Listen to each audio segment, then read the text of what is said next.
The snow had started falling earlier than anyone expected that winter, thick and heavy, swallowing the roads in silence. By nightfall, the storm had grown fierce, howling winds shaking the windows of houses, snow piling up so high that cars couldn't move and the streets looked abandoned. On the edge of a small mountain town, a little wooden house sat with its chimney puffing smoke into the frozen air. Inside, an old lady named Margaret sat in her rocking chair, knitting by the fire. She was in her 70s, living alone since her husband had passed away years earlier. Life wasn't easy for her. Her pension was small, her house old and creaky, but she never complained. She believed kindness was the only wealth worth keeping. That night, as the storm raged, Margaret heard a strange sound. At first, it was faint, an engine struggling against the snow.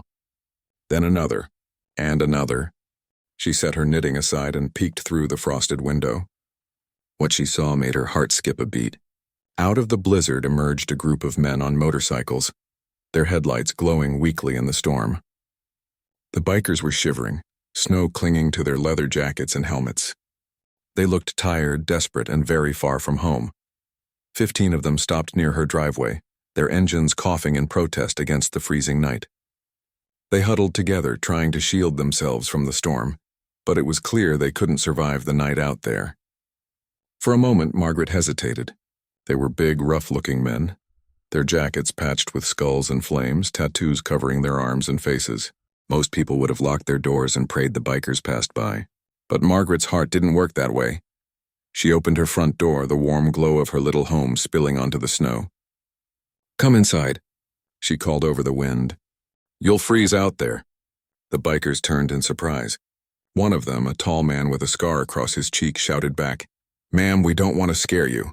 We'll figure something out." But Margaret only shook her head. "Nonsense. You'll all catch your death in this cold. My house is small, but my fire is warm. Come on, boys." The bikers exchanged unsure glances. They weren't used to being welcomed, especially not by strangers. But the storm left them no choice. One by one, they trudged into her home, stomping snow off their boots. The warmth of the fire hit them immediately, thawing their frozen fingers. Margaret hurried about, pulling blankets from the closet, laying out old quilts on the floor and brewing a big pot of tea. The men sat awkwardly, their tough exteriors softening as they wrapped themselves in the mismatched blankets. "Why are you doing this for us?" one of them asked. Margaret smiled gently. "Because you're cold. Because you're hungry. Because I'd want someone to do the same for my sons if I had any." Her words hit them deeper than she knew. None of them had expected compassion from a stranger, let alone an elderly lady living alone. They told her they had been riding cross-country when the storm trapped them, that motels were full and the roads impassable. Margaret just nodded. "Then you'll stay here until it's safe." That night, her little house was filled with laughter, the smell of soup and the sound of stories shared around the fire. The bikers, who usually intimidated everyone they met, were suddenly like a group of children grateful for shelter. Some of them helped chop wood for the fire, others washed the dishes, and one even fixed a squeaky door that Margaret had ignored for years. By morning, the storm had calmed. The bikers prepared to leave, thanking Margaret over and over. They promised they'd never forget her kindness. She waved them off with a smile, thinking that was the end of it. But Margaret was wrong. The next morning, when she opened her curtains, she gasped. Outside her little wooden house, lined neatly along the road, were not 15 motorcycles, but nearly 100. The rumble of engines filled the crisp winter air. Bikers from all across the region had come. Their jackets and colors varied, but their mission the same: to thank the old lady who had shown kindness when no one else would. They stood in rows, saluting her as if she were royalty. Some had brought food, others firewood. Some carried tools to repair her house. A few even brought toys, saying, "These are for the children in town.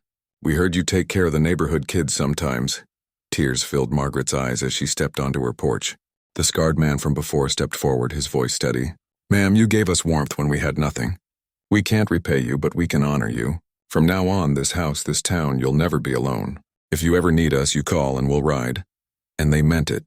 Over the weeks that followed, bikers returned often, fixing her leaky roof, stocking her pantry, shoveling her driveway every time snow fell. The once lonely widow now had a family she never expected, rough men with kind hearts who treated her like their mother. The town that once feared the bikers began to see them differently too. They saw them helping the old lady, carrying groceries for neighbors, even organizing charity rides for local children, all because one woman had opened her door on a stormy night. Margaret never thought much of her small act of kindness, but to those men it had been life-changing, and in return, they gave her something far greater than money or gifts. They gave her companionship, respect, and protection for the rest of her days. Her little wooden house on the edge of town became known as the Mother's House. And every winter, when the snow began to fall, rows of motorcycles would once again appear outside her home, their riders coming not out of need but out of love for the woman who had taught them what true family meant. And so, the story spread far and wide: a kind old lady, a snowstorm, 15 bikers who became 100, and the miracle of compassion that turned strangers into sons.